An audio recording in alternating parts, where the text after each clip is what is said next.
मीराबंदरमध्ये भाजप आली आहे आणि महापौर सीटबद्दल काल एका समितीने सांगितलं आहे की जर मराठी महापौर नाही बसला तर आम्ही रस्त्यात रक्त सांडू. काय सांगू? मी सर्वप्रथम मीरा भाईंदरमधील भाजपाच्या नवनिर्वाचित सगळ्याच पक्षाच्या सर्व नवनिर्वाचित नगरसेवकांचं अभिनंदन करतो आणि एक सगळ्यांना खात्री देतो की विकासाच्या कामात महाराष्ट्र नवनिर्माण सेना ही तुमच्या सोबत असेल. जिथे विकासाचा विषय असेल तिथे आम्ही कुठल्याही प्रकारची चुकीची भूमिका आमच्या पक्षाकडनं कधीही घेतली जाणार नाही. परंतु विषय ज्यावेळेला महापौर पदाचा येतो, जसं एकीकरण समितीने जे सांगितलं, आम्हीही त्याच भूमिकेवर ठाम आहोत की मीरा भाईंदरचा महापौर हा मराठीच असला पाहिजे. कारण शेवटी हे महाराष्ट्रात आहे ना, सो तिथला पहिला अधिकार भूमिपुत्रांचा आहे आणि तुमच्या पक्षातही अनेक भूमिपुत्र आता निवडून आले तर त्यांना न्याय द्या.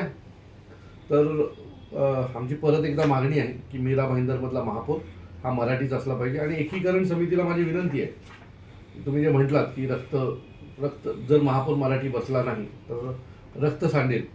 सो आमची विनंती आहे की तो रक्त फक्त मराठी माणसाचा नसला पाहिजे. एवढीच माझी विनंती आहे.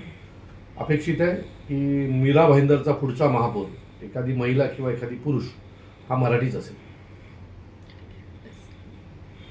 श्रेष्ठ आहे ते निर्णय घेणार आहेत कोण बसणार कोण नाही. जर मराठी माणूस नाही बसला तर आपली भूमिका काय असणार? बघा, मराठी माणसं बसायची प्रामाणिक इच्छा आहे. जर बसला नाही आणि कुठेतरी त्यांना आम्हाला कळेलच ना, नरेंद्र मेहता साहेबांची भूमिका ही कळेलच आम्हाला. त्यामुळे मला वाटतं जर मराठी माणसं जर नाही बसलं तर यासाठी संघर्ष अटल आहे. तर ते सामोरं जावं आणि जे काही बरं वाटेल काही झालं तर संपूर्ण जबाबदारी त्यांची असेल हे तुमच्या या व्हिडिओच्या माध्यमातून सांगतो. भूमिका मनसे घेत आहे काय सांगणार याच्याबद्दल? नक्कीच.